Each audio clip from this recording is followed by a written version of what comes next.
बुध प्रदोष व्रत कथा। एक पुरुष का नया नया विवाह हुआ था।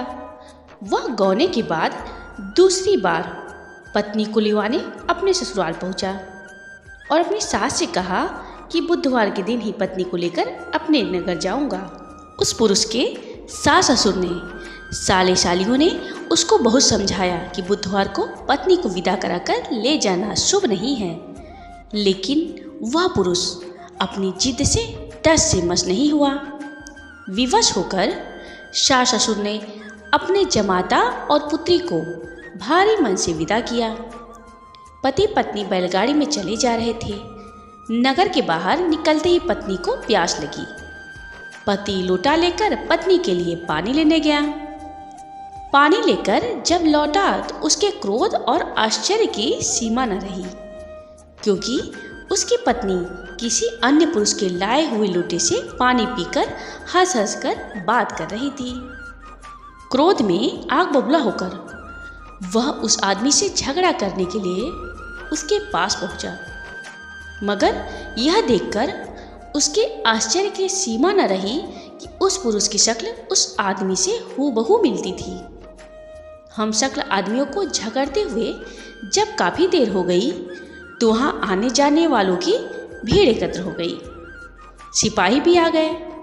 सिपाही ने स्त्री से पूछा कि इन दोनों में से कौन सा आदमी तेरा पति है, तो वह बेचारी असमंजस में पड़ गई, क्योंकि दोनों की शक्ल एक दूसरे से बिल्कुल मिलती थी। बीच राह में अपनी पत्नी को इस तरह लुटा देखकर उस पुरुष की आग भर आई। वह शंकर भगवान से प्रार्थना करने लगा कि हे भगवान, आप मेरी और मेरे पत्नी की रक्षा कीजिए। मुझसे बड़ी भूल हो गई जो मैं बुधवार को अपनी पत्नी को विदा करा लाया। भविष्य में ऐसा अपराध कदापि नहीं करूँगा।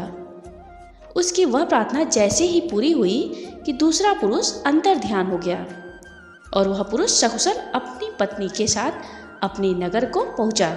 उस दिन के बाद पति पत्नी नियम पूर्वक बुधवार प्रदोष व्रत करने लगी और उनका जीवन सुखमय व्यतीत होने लगा। जो इस कथा को बुधवार को प्रदोष के दिन सुनेगा उसकी सभी मनोकामनाएं पूरी होगी। जय भोलेनाथ। प्रदोष व्रत करने वाले को ब्रह्म मुहूर्त में उठकर नित्य कर्म से निवृत्त होकर शंकर जी व पार्वती जी का स्मरण करना चाहिए। व्रत वाले दिन भोजन नहीं करना चाहिए।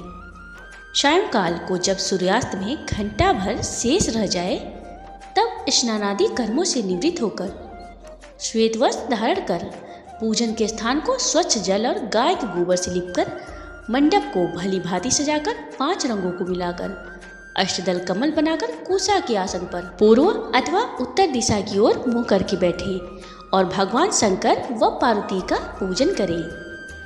ओम नमः शिवाय, ओम नमः शिवाय इस मंत्र को पढ़कर जल चढ़ाएं और ऋतु फल अर्पण करें। बुध प्रदोष का व्रत सर्व कामना सिद्धि के लिए किया जाता है। प्रदोष के दिन जो वार पड़ता हो उसी वार का प्रदोष व्रत करना चाहिए तथा उसी दिन की कथा सुननी चाहिए। जय भोलेनाथ, जय भोलेनाथ।